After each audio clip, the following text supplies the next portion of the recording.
Albany, New York. AP 22 states sued New York on Thursday, contending that a new law forcing a small group of major energy producers to pay $75 billion into a fund to cover climate change damage is unconstitutional. The lawsuit, filed in Albany, lists State Attorney General Letitia James and other officials as defendants.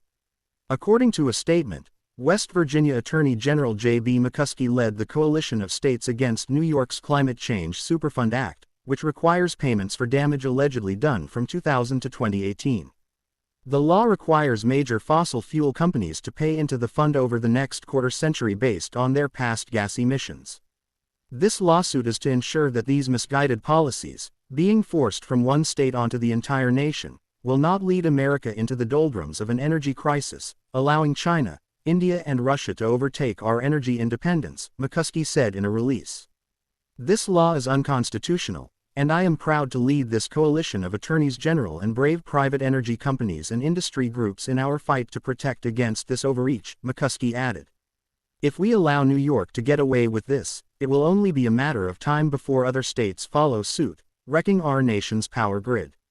We look forward to defending this landmark legislation in court and defeating Big Oil once again, Paul Demichel, a spokesperson for Democratic New York Governor Kathy Hochul's office, said in an email. The lawsuit accuses New York State of trying to force energy producers and consumers in other states to subsidize certain New York-based infrastructure projects, such as a new sewer system in New York City. It called the law an ugly example of the chaos that can result when states overreach. According to the lawsuit, New York wants to blame the small group of energy producers for global greenhouse gases that entered the atmosphere from many sources. Yet coal, oil, and natural gas were helping New York during that time. They helped keep the lights on in Albany, manufacture the steel that supported New York City's iconic skyscrapers, and fuel the industry that keeps New York ports humming, the lawsuit said.